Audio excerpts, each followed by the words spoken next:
guys, Dr. Erin here at Focus TV Network in West Hollywood, and I am honored and privileged to have the beautiful, gorgeous Liz Lyra in the house. Hi, sweetheart. How are you? Hi, my dear. I'm doing great. Oh, I'm so excited. So if anyone does not already know who Liz Lyra is, she is a 25-time world champion salsa dancer. And not only that, but she is a dear friend of mine, an incredible woman inside and out, gorgeous inside and out. So I'm so glad you're back. You just got back to LA like 2 weeks ago, right? Yes, I was blessed again to go to Thailand and be an adjudicator and teach and share the love of dance and training dancers all over the world. How lovely. In Thailand, Quite I've never been fun. there. We went to Bali, like, what was that, 2-3 years ago now? Yes, Like, it was quite beautiful. No, it's been like 4 years ago, right? Very spontaneous. It was spontaneous. Very spontaneous. Had a I great said, time. Erin, I'm going. You should come. Right? That's how it happens. Booked Bam, her like flight, and we were there in a blink of an eye. that. Say yes to new adventures. It's my mantra. Absolutely positive ones. For sure. So my intention of having you here on the show today is because, one, you have one of the best attitudes I've ever met in a woman, and I also want to hear more about your story. I know a little bit about it, but I want to hear, like, what was your story to getting to salsa dancing? From childhood? Yeah, from childhood. Like, how did you get into salsa dancing? Well, I was born in La Paz, Bolivia, and in La Paz, Bolivia, we're born with the music called tropical music, and you have the cumbia, the merengue, and then we have tango, Argentine tango, because Argentina is right next to us. And I just remember growing up with music, very family oriented, a lot of parties, a lot of festivities, so we were always dancing. So coming to America, though, I was blessed to join a nonprofit ballet school called St. Joseph Ballet. And at the age of 6.5, 6.5, I auditioned, by the way. Apparently I had to audition to enter this nonprofit inner city program for kids. And it changed my life because it was all sponsored. Wow. So you knew, when was the moment when you said, oh wow, this is going to be my life, dancing? I think I always been in ballet and training in classical dance for such a long time that you kind of have this mindset of, oh, I want to be a prima ballerina, and you just kind of think like that's the next dream or the goal and so on. So I grew up, in this belief, shortly to be awakened by reality because my family's immigration status was still being sorted out. So when I actually got to audition for the New York City Ballet, and I didn't have a Social Security, I couldn't go. Oh, wow. So I actually quit dance. You quit dance? Quit Dance. Oh, wow. Yes, I quit dance. So I felt it was a sign in my life, turning point, that it was not meant to be for me. And, coming from immigrant roots and all the struggles that come with that, I felt maybe it's also not the smartest choice. So I just thought, I'll just go to school and become a lawyer and give up on my dreams. Minor in history. Do the right thing. And although I was fortunate, my parents always supported my choices. So they weren't kind of like, you better go to school. And, they were more about what makes you happy and we'll support you. So then what was the point where you're like, wait, this is actually my dream? Was there a moment? I met a boy. Oh, that happens. Good thing that happens out of that. I met a boy at this one club called JC Fandango. That's like the first club I was ever able to go. I grew up attached to my mother's hip growing up till I was like 20. So I really didn't know I was very naive. So I didn't know about relationships. I was just so like innocent, which is a beautiful thing, but not in the real world. So I met this boy who basically at this club says, oh, I'm looking for a salsa partner to practice my moves on. And of course, to me, that's absolutely ridiculous. And I'm like, what does that mean? But okay, I couldn't comprehend it because I didn't know what salsa was. I didn't know. I'm like, I grew up with salsa. I know what salsa is. Dancing, right? My culture. Come on, like what are you talking about? You have to practice moves, right? So I didn't know about the actual salsa world here in America. Interesting. Yeah, people actually do rudiments. They do like a practice. You're like, I just dance. I just We like just yeah, danced, right? it's And part of your partied at the life. house. Mhm. But he was cute, handsome guy. And I thought, okay, yeah, sure, whatever. And I just kind of took it as a pickup line. Uh-huh. And I gave him my number, and sure enough, he picked me up and And the and rest took me to practice his moves on me. and the rest was history. The rest is The rest history. was You have this is history. working. I like So this life. Got a little he sexiness. wanted to be the teacher world champion and traveler. Oh. Actually, that was his goal. Oh, wow. And he was just literally like working towards that. But he can tell from afar I was a dancer. So he liked that I can learn quick and I can turn, Right. whatever. So he got me into like this world called Fascinating. salsa. And then 3 months later, I met this professional dancer, Alex Da Silva. And then we won this professional championship. I totally did not know what was happening. But I think it's about destiny. And when destiny, when you're meant to do something, you can't escape from it. Because I tried to, right? I quit dance. I was full Right. on, Right. Oh my gosh. And I wasn't happy, of course. Yeah. Well, I just think it's such an incredible story because I know that you had to persevere through many, many things, and we actually have to take a break. But when we come back, what I want to know and what I'm dying to have you, give us some tips. Give us kind of that moment when you have a day that's hard. What do you do to get your mind right to just keep fulfilling upon that dream, knowing that it's not always easy, right? So when we come back, I want to hear from Liz Lyra, her tips on how to get your mind right, your attitude right, so that you can really live out your dreams like she has. So stay tuned, you guys. We'll be right back.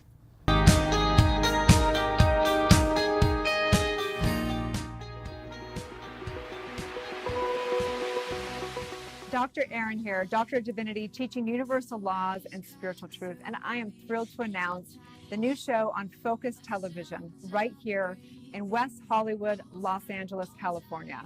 Join us weekly as I interview incredible people, celebrities to your next door neighbor, you name it, your girlfriend. We're going to dive into such topics as love and relationships, health and vitality, business and money, and creative expression.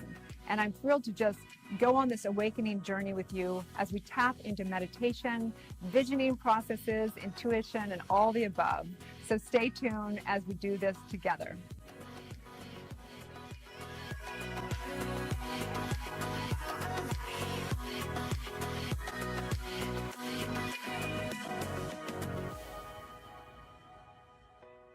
Hi there. I hope that you're enjoying this great conversation. I'm here at Focus TV Network in West Hollywood, America's first streaming video talk network. And I want to hear your story. We would like to showcase your story about consciousness, awakening, and spirituality. So you can reach out to me at below. You'll see right here my email and all of our contact information. We want you. Now back to the show. Hey guys, we're back here with Liz Lyra, 25-time world salsa champion dancer, dear friend of mine, and she's going to give us kind of the hacks, the tips, what she does when she's having a hard day. How do you get your mind straight? How do you keep going when you're like your body's broken sometimes? You don't want to do it anymore, I'm sure. Like, what do you do? Well, the first thing is the pursuit of happiness, and you have to make a choice. I think that's the one thing no one can take away from you is the privilege that you are your own self, you're the master of yourself, and you can control and decide, what choices you're going to make. And once I realized that, I said, hey, wait a second. This is my life, and I'm the master of my life, and I can make certain choices for myself. So true. And not allow the exterior really affect me or change me for the negative. So true. So I really kind of stuck to that, and also the idea of believing that anything is possible. So sometimes people are very skeptical, like, oh yeah, but that might not work, or oh, maybe it's not gonna go as I think, and so there's always this doubt. So much doubt.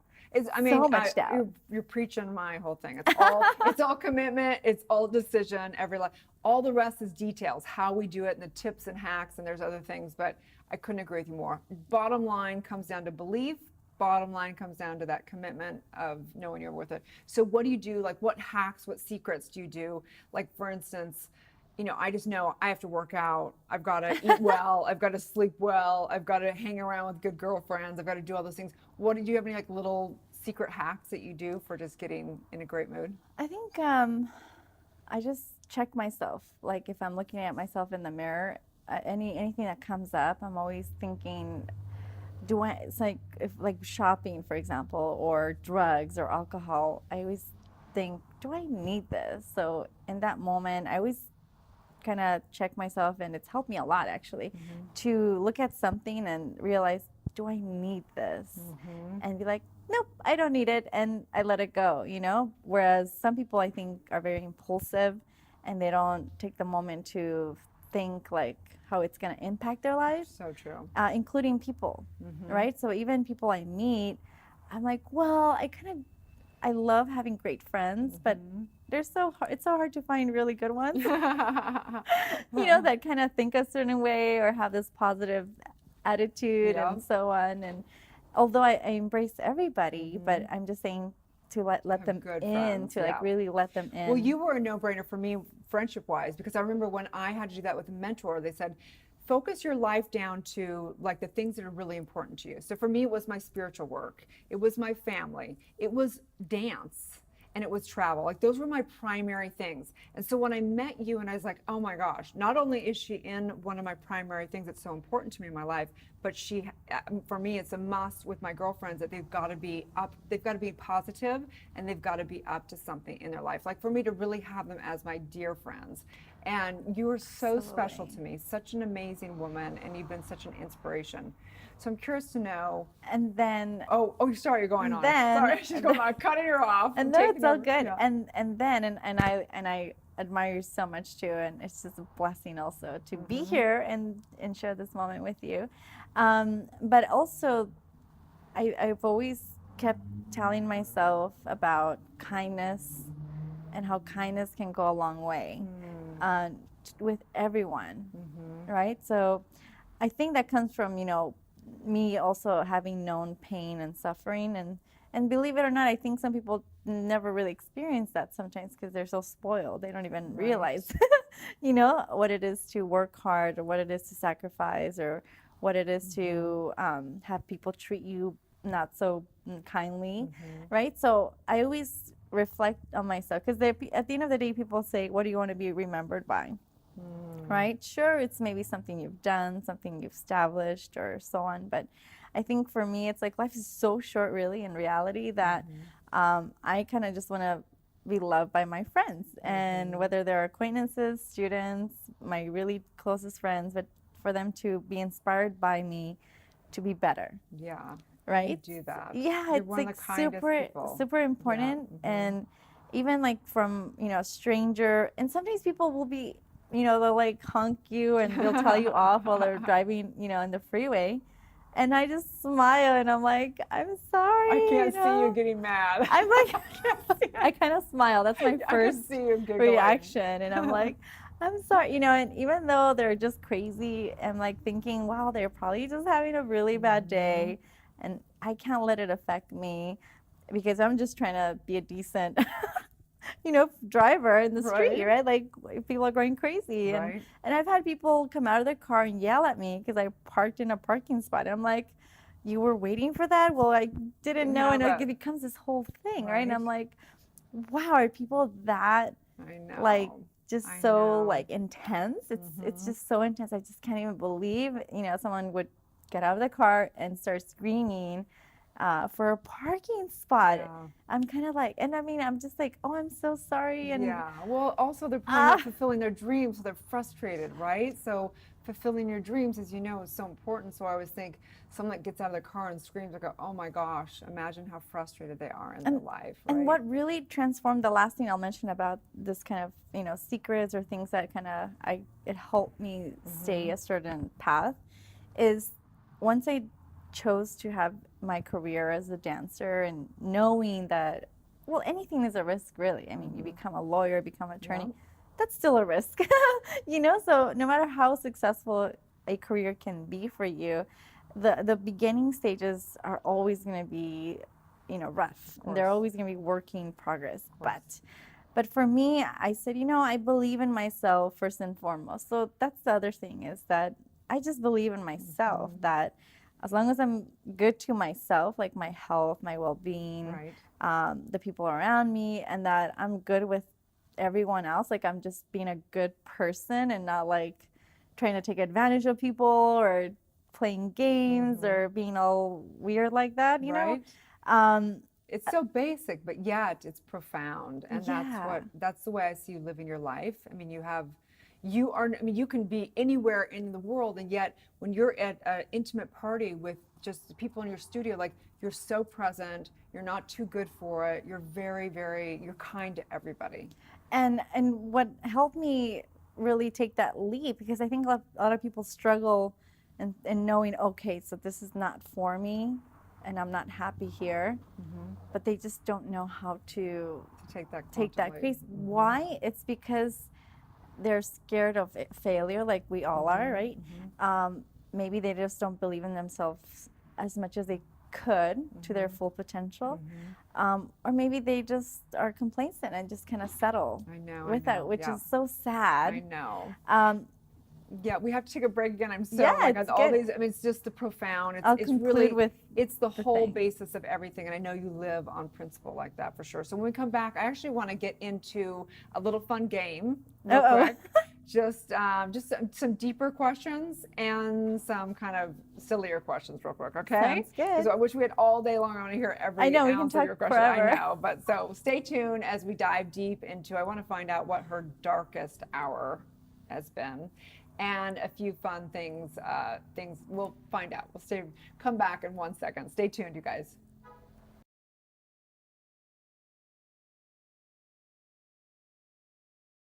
And we are back for our final little discussion here with Liz Lyra on life, her journey to becoming a world champion salsa dancer. And so I have a few kind of different questions, real quick. I want to know, what was your darkest? Have you had a like the darkest hour that you went through in your life? What was Yeah, that? absolutely. It was the darkest yet the most transformative. You know, something that really made me like a superwoman, kind of, you know? And it really was when, you know, I was dating someone and we were young, and this person was super young, vibrant, educated, and I mean, the future ahead was just bright.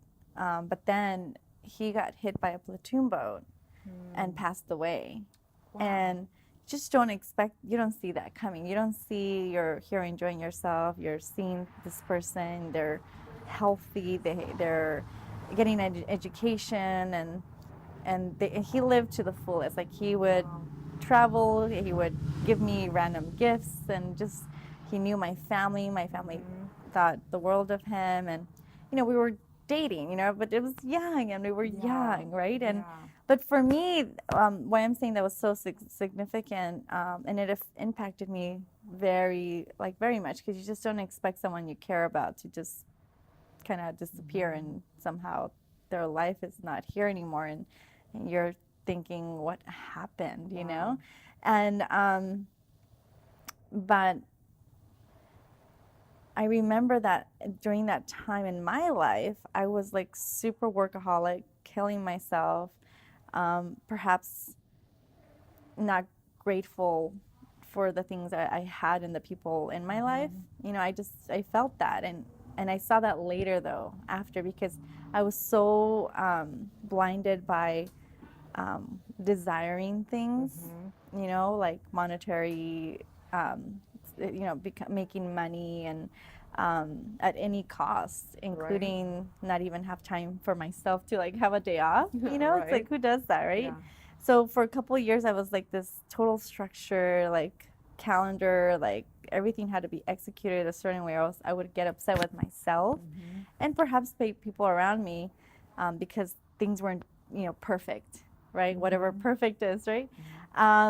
So when that happened, that kind of put a whole like stop and a Interesting. pause into my whole, what I was thinking in my mind, like how I was living, and into like a full-on like fast-paced lifestyle, right?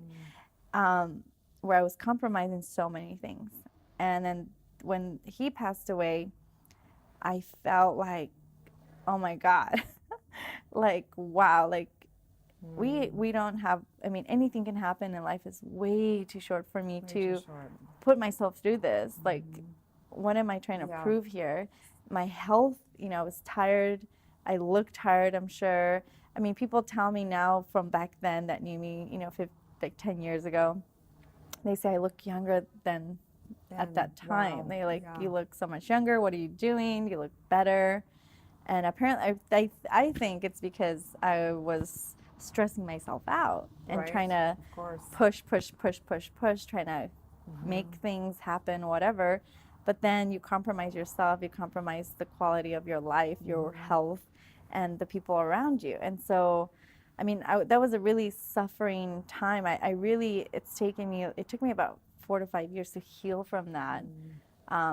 Because it just came so. Of course, the darkest hour, the darkest things become the greatest blessings. And I think that's why I asked that question, because I think people may look at you and they think, oh, well, you know, she's just always been this light. She's always had it great. And I realized that after interviewing so many people, that it's the darkest hour that becomes some of our greatest blessings. And I just want to say thank you for sharing that with us here. Of course. And I just know that, you know, it all happens for a reason, as you know. So who has been your greatest mentor?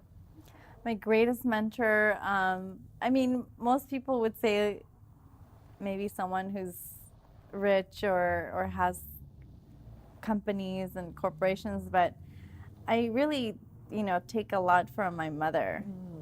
You know, she's been through a lot. Like, I mean, I think I totally admire moms, by the way. Mom, we love I'm you. not a mom. Erin's a mom. I'm like, bow down to mommies, no matter what circumstance or what situation. I think probably that's the hardest job in the world. Right.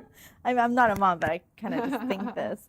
But my mom, you know, she's persevered for the sake of our family.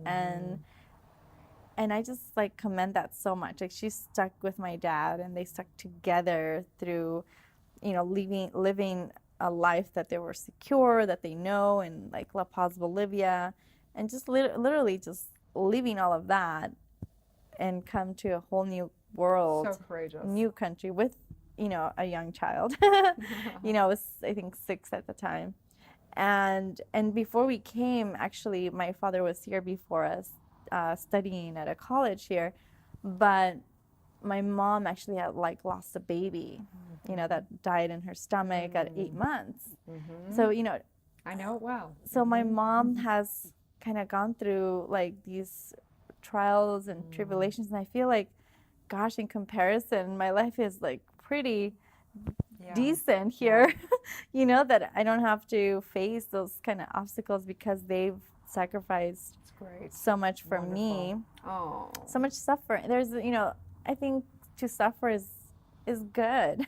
in some weird way. It's in a weird way, you know. It's like, it's okay to be vulnerable. And through my mother and through that boyfriend that passed away, that combination of perseverance and being honest, and I think that's something that when you're young, it's kind of hard to accept who you are, because you want to present yourself to the world that, you know, you're kind of perfect and you have this and you have that and whatever.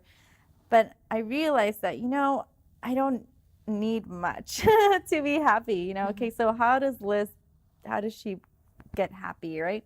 I'm like, well, I don't need a lot for that. I've learned, you know, because we meet a lot of people. I've met a lot of people, and I've gotten to see things, you know, and experience things of people of poverty to middle class to wealth and all of this.